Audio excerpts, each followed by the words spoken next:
Dear friends, welcome to Agastya Heritage Ayurvedic Center. We're here with Doctor Unnikrishnan Kavirajan, who is the principal doctor of this clinic, and we would like to discuss with Dr. Unni the present situation of the viral threat to the world, and ask him a few questions. Doctor, kindly introduce yourself. So namaste, I'm Doctor Unni, and I've been practicing in Kovalam for last 22 years. And I would like to share my experiences being here. So I come from a family my mom used to be the district medical officer. We have our own factory shop selling our medicines. So I come from a heritage, and also I've been brought up with these medicines. So it is not just like speaking about it. So we have been brought up with only herbs. I hardly remember any incidents where I had to take chemicals as such, like once in a blue moon. So this is my connection with Ayurveda. We all know that various viruses and bacteria are companions of mankind for, I don't know, at least from its very beginning. So the ancient science of Ayurveda is also known on this planet for at least few thousands of years. So what is the response of Ayurveda to viral threat and infections? Are there any specific methods that are used in Ayurveda for this fight? And what is the role of our immune system in this fight with viruses? Oh, a long question. So bacteria and viruses, of course, they have been around for thousands, might be millions of years, yeah? And humanity in general knew about it. It's nothing like they knew there was something that was infecting us. They didn't know if it was named like bacteria or viruses till they were discovered, yeah? And also Ayurveda being a science, they knew, and also the different texts have said in shlokas specifically that there are diseases that infect us from outside. You know, things come, imbalances or illnesses can come because of our, not having a healthy life from the inside, but there are also things that is affecting you from the outside, and that is said specifically in shlokas. It said, Prasangat gatrasam sarshat nishwasat sahafojanat sahashai asanachavi vastramalanya anulevanat. Means when you speak, the sangat gatra, when you touch people, when you are breathing, when you are in contact with people, there are certain diseases. So these were mentioned already 2500 BC in Sushruta Samhita. So there are many diseases or ailments like that, and they were mentioned like kushta, jwara, skin diseases, fever, tuberculosis, specific ailments were already mentioned. It is later on when Western medicine researched, then they found these were bacteria and viruses. So it is not that we didn't know about it, and they were also treated. So the first of all, the treatment means if this is the reason, then you have to block it. That is why nowadays we have the new epidemic, that is the flu, or we say the COVID-19. Again, it is the same principle. First of all, you try not to get it. So again, these are things which are coming from outside. This is called as agantu rogas, coming from outside, yeah? So for example, a fracture, it's an agantu. If it is poisonous air, if it is some poison, it's from outside. So when something comes from outside, it comes into you and makes an imbalance. So as a physician, what do? You feel, you ask the person, okay, when do you start to feel the symptoms? The first, you don't wait to get sick. You already feel when people start getting infected, some of them, they feel, oh, I don't have any symptoms. But actually each and every person starts to feel something in the body. Oh, I feel a little runny nose, oh, I feel like this. So, it is this basic principle is don't wait for it to get complicated. You know, now we are waiting for 7 days to get a diagnosis to say COVID-19 or whatever. But what do you do in these 7 days? You have to, as being a person, being concerned about your health, when you feel there are these symptoms, then Ayurveda has specific approaches. Yeah? So, it comes into the system. We always say we diagnose with, is it increase of Vata, if it is increase of Pitta, it is increase of Kapha. You know, some ailments might be all the 3 doshas are vitiated fast, yeah? Then they will feel immediately. But if it is step by step, someone feels, okay, it is a little dryness in the throat, it is dryness in the mouth, then you say, you see the symptoms, you treat that. Then you feel, okay, I have a little chest congestion, immediately give the herbs for that. Yeah? Sometimes you feel it's an inflammation, okay, I feel it is like I feel more heat in the body, I feel like it is more redness in my throat. There you have to do something cooling, anti-inflammatory. Give these things immediately. Herbs always work with the system and that will always calm you down. So, this is the approach in Ayurveda. You don't wait to get something complicated. As soon as you feel these symptoms are there, you can actually approach it. You can look into it and then you can take the herbs to cure yourself so that it doesn't develop into a complication. The role of our immune system. You know, this is simple logic. First of all, one thing, modern medicine has many examinations, medicines, criteria. But to this day, nothing has been mentioned or even there are no examinations to measure your immune system. Do you know that? Yeah. You know, because might be it is not good enough. So, basically now we are speaking about the immune system. How do you say you have a good immune system? Like right now we had a cyclone, okay. So, all the trees, all the things in the environment which are strong enough, they will withstand it.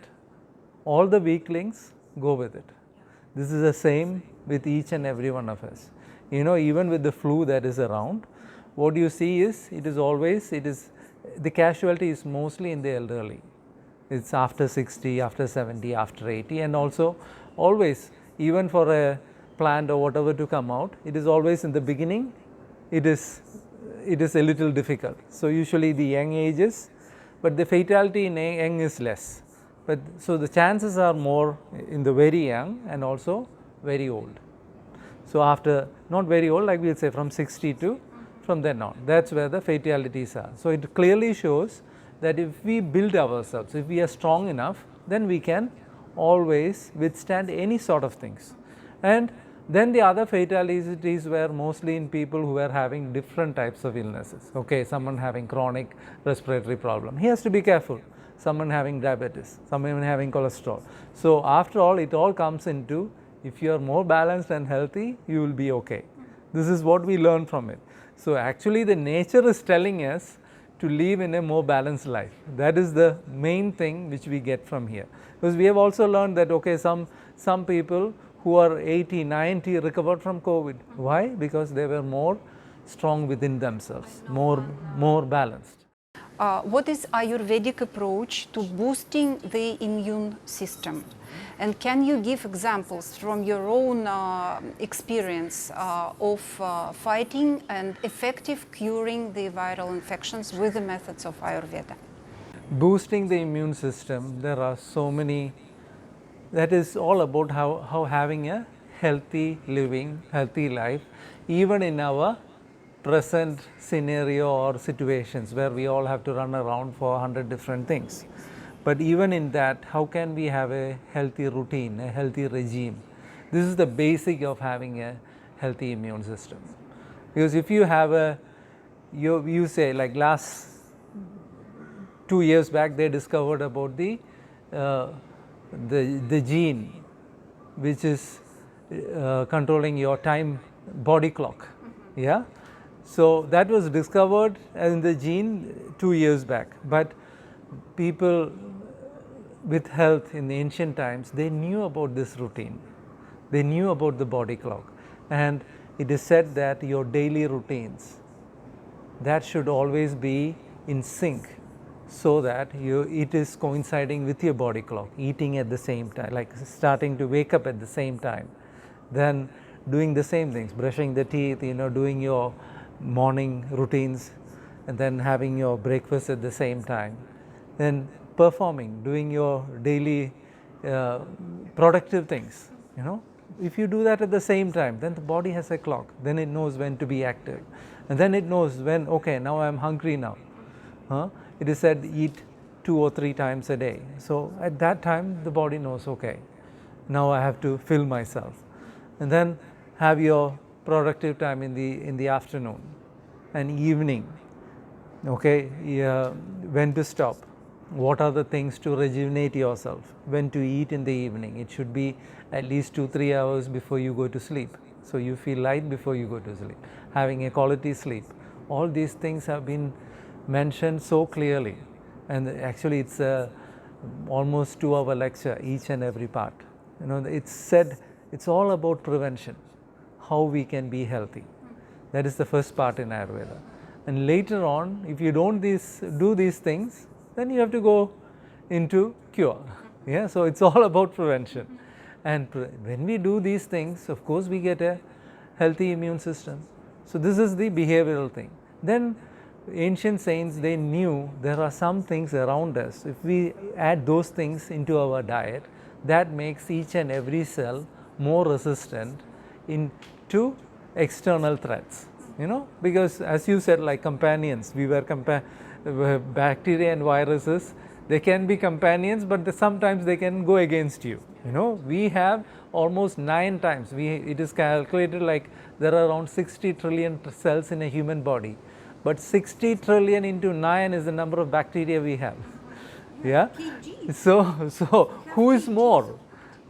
Actually it is more of the bacteria. So it's about trying to balance, trying to maintain the right bacteria.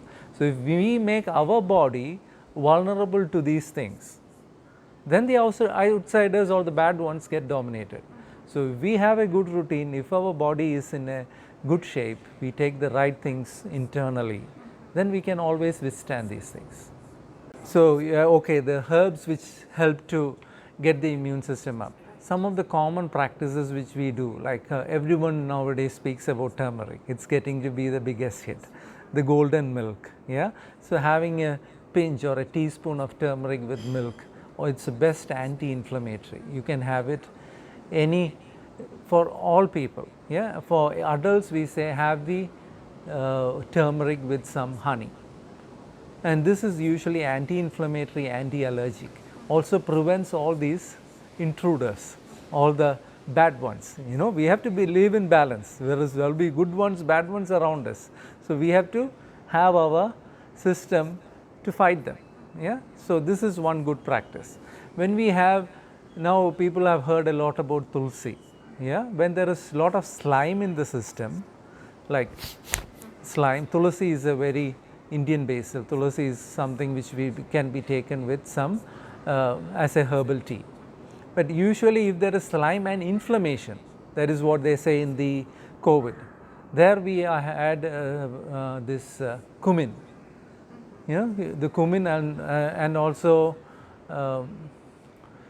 the coriander. Coriander is taking away the inflammation. Yeah, so tulsi with coriander leaves is a good combination. So one is taking away the slime, other is taking away inflammation. So very simple things which you will always have around. And in case people are having any sort of like they feel a little, yeah, even the early signs of little throat pain, best thing is ajwain seeds. Ajwain seeds in ayamodaka, you might have heard, it's in Sanskrit, it's available all over the world actually. And just taking a few seeds, making a tea and gargling, best for the throat. Yeah, and I have given people the same seeds when everyone else was having fever in the same house. I asked the other members to take this one, and they were all fine. They didn't get any of the virus or the COVID, and it's getting very popular now everywhere. So these are simple things we can do. Yeah, and then having the practice of Chavanaprasham. Why I'm saying single herbs is it's easy to get. but Chavanaprasham, Agastirasayanam, Shadavarikulam, all these things are so effective. These are Ashwagandha. Ashwagandha can be used, it's also researches are going on to see if it can be used against COVID-19. So Ashwagandha also traditionally has been used in all sorts of, like the extract has been used in fighting cancer. So, but when we say like Agantu, we are usually giving more importance to turmeric and like basil, coriander leaves. They are taking the anti-inflammatory as well. Ashwagandha is usually a strengthening herb, so it strengthens your immune system. Yeah. So these are basically some of the things we can use, and for each and every condition we have actually listed a few herbs which you can always take. If someone is having dry cough, if it is someone is having more of chest congestion, there are, according to the conditions, just having one or two herbs and trying to do with that. So what is the difference here is modern medicine, as soon as there is an infection, the first thing is antibiotic. Okay, so once you have already used your main weapon, then once it gets into a pneumonia or the complication, the weapon is not there. And that is the good part of using Ayurveda. You are not using the main chemical there.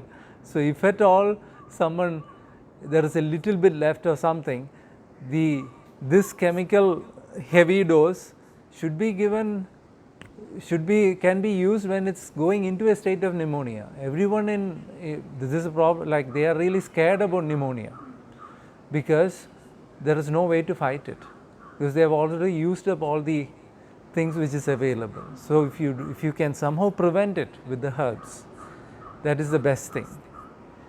And usually we would always say you can almost 99% you can usually prevent these things.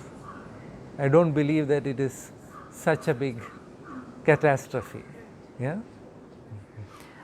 Just during the 20 years of the 21st century, we had passed through many different kinds of epidemics and pandemics, like swine flu and bird flu and Ebola and H1 influenza and whatnot.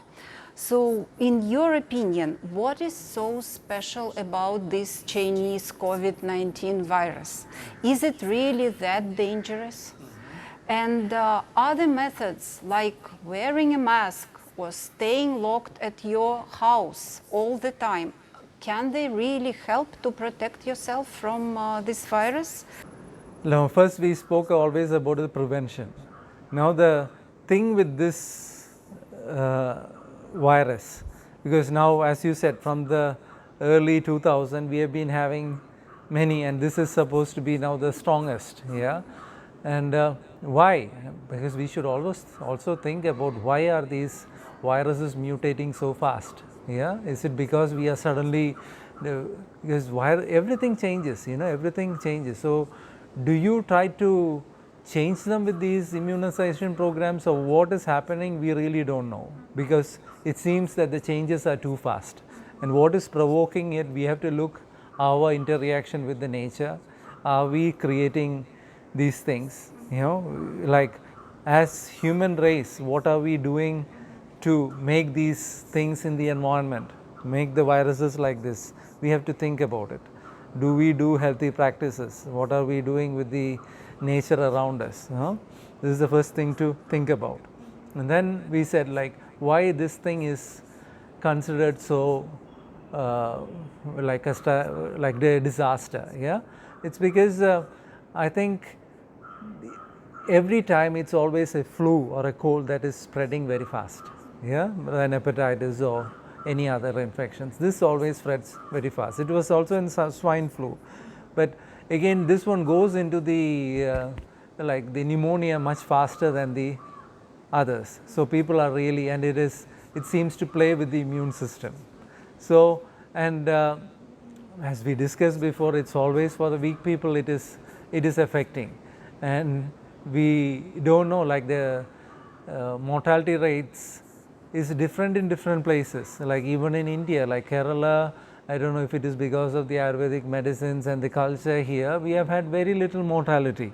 And in some places like in Mumbai, but there people are living so much together, you cannot prevent like them from being together, because it is like that.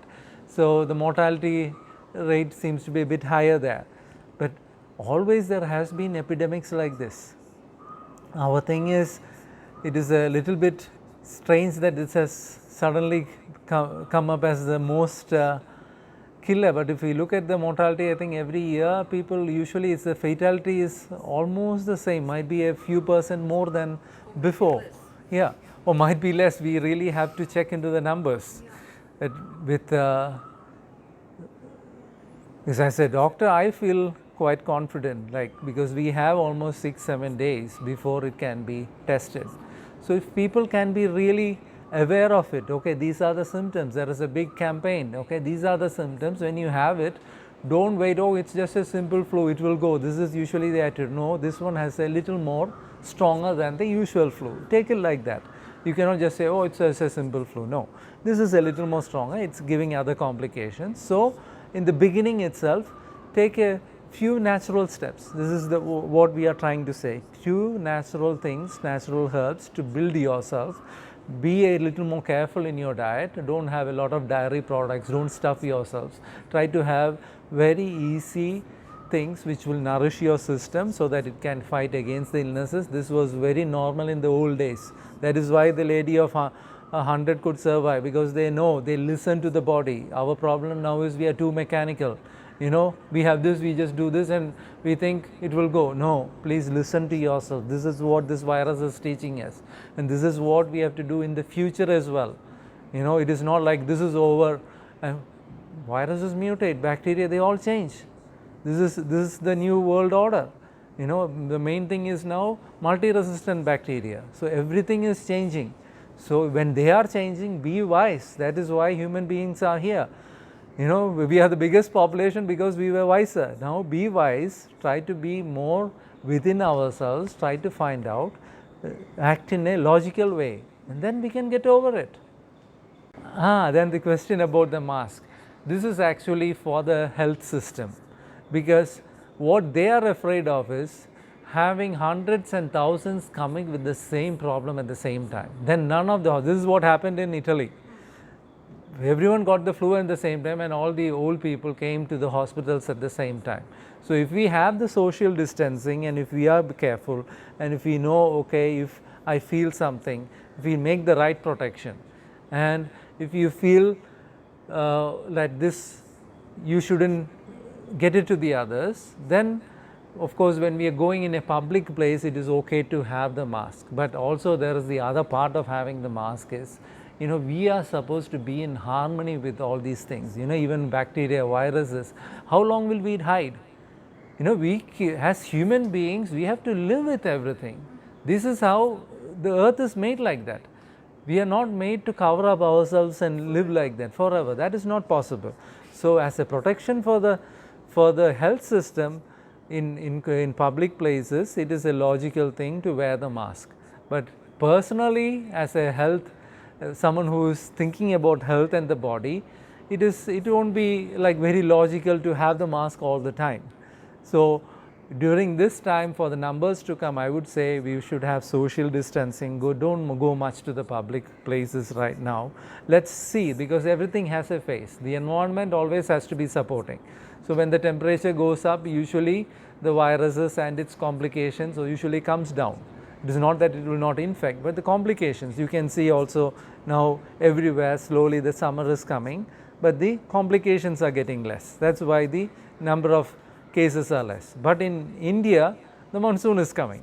So our cases, and that we can see in Kerala, the number of cases are going up a bit. But if we have the right immunity and we are balanced with ourselves, we can always do the right things and get over it. As we all know, the main principle of Ayurvedic science is balance. Balanced life, balanced attitude, balanced diet, balanced reactions. So in these difficult times, what would you recommend to us to stay balanced? What can we do to be more or less calm and balanced in these storms of the modern world? Ooh, that is actually going into the basis of the preventive part of Ayurveda. It has touched all the parts of living. You know, it starts first of all with daily routine. How you start your day, what time to wake up. Always try to wake up a little before the light is coming. Yeah, so we say, and waking up at the same time every day. Then spending at least 45 minutes to 1 hour for you, because you are the most important person. Yeah, then only the other things come. Because if you are not healthy and if you are not alive, you can't do anything. So 45 minutes to 1 hour for you, and then you can do some routines and fix a time to eat. You know, it should be something, we always say, eat according to your personality or your body types, you know, vata, pitta, kapha. So eat according to your body type, you know, what is good for you basically, and try to fix the same time every day. So then your body clock works according to that, and then do your productive activities at the same time every day. If you eat 2 or 3 times, so if you are in the practice of having a lunch, have at the same time, but always middle of the day is the best time to have a bigger part. Yeah, for some people the morning is better, so for some people the middle part of the day, and then again have your productive things when you get back home, time with the family, the relaxing time, and again some eating. If you have the practice of having evening meals, having it at least 3-4 hours before you go to bed, and it should be like, always the rule is half your stomach. Whenever you eat, half your stomach, and then 1/4 for the water, and then 1/4 is totally free. Yeah, usually we say 1/3 for food, 1/3 for water, and 1/3 for air. So it all mixes and it gives you a very good nourishment. Yeah, this is the rule. And then evening, again before going to sleep, spending a little time for you. It can be meditation, breathing, whatever, depending on what is to be in sync with yourself. Yeah, and going to bed at the same time. Even rules of sleeping, there is so many. It's a big lecture, each and every part. Yeah, but simple things. So when you do these things, usually your system gets into a good rhythm. The other thing is seasonal routines. Even in the COVID, if you look at any epidemic, it always comes in a specific time of the year. So this is when one season changes into other. Yeah, so it's in Europe, you know, it is always like the autumn.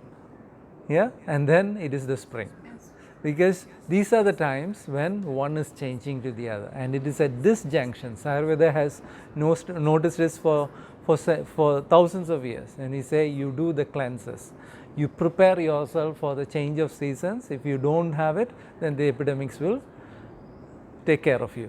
Yeah, so you have to prepare for that, and specific practices are said in each and every part of the season. And this we have actually posted in my Facebook page, so people can just go through it. It gives good ideas about what to do at which season. This is very important. Yeah, then you say about the 3 pillars of life, that is the food, the sleep, and also exercises, having proper sex. All this, these are the 3 pillars of life. So there are different rules, and which are the things which to be avoided, because it is also about not just physical, also emotional health. What are the things to avoid, and what are the things you can do in day-to-day life. So there are specific things said for healthy living, and all the things like in food, which are the things which you can eat every day, which is good for a balanced person, you know. And there are lectures, and there are also posts which we do where you can follow these things. Doctor, there is an opinion that I came came across a few times that when the immune system is overboosted, when it's taking care of too much, then it can even overreact, and that can even be harmful. What is your opinion about that? So it's a very good question. You're actually asking about the cytokine storm. Yeah. So what is it actually? We say it is a confused immune system where the immune system is going against itself. You know, there are mediators in our body which is reacting. When a virus comes, it's supposed to react. Yeah. So there is a foreign body, bacteria or viruses, then our immune system reacts. So then the first thing is it always brings a small inflammation. That's how the body is activated. Okay, it gets into alert. But for this inflammation, body has its own way to counter this inflammation. But what happens when there is a confusion is, instead of countering the inflammation, it makes more inflammation. This is what is happening to the lungs with this COVID. And this is happening to people with not overboosting but confused immune system. So if you are emotionally or physically, you are in a confused, you are not really settled, then of course the chances of getting a confused immune system is high. So it's not like overreactive. You know, if you say, you don't say, oh, I have a strong system, so I get confused. No, when you are strong, then your body is able to. That's why people don't even notice they get the COVID, many of them. But if you have a confused system, if your system, like might be it is in the gene somewhere, you know, that we cannot, it is vulnerable. But most people, if you are healthy and if you are stable, then you don't get confused. Yeah. If you're running around all the time, the chances of confusion is more. If you're tired, the chances of confusion is more. So it's all about having a stable, effective, strong immune system and not a confused immune system. That is when it gets to be a problem. And then that is where Ayurveda is also important, because we say a balanced system. If you have a balanced immune system, there is no problem. So it's all about being in balance with yourself. Dr. Unni, thank you very much for a very interesting and very useful conversation and recommendations, and we hope to see you again. Thank you.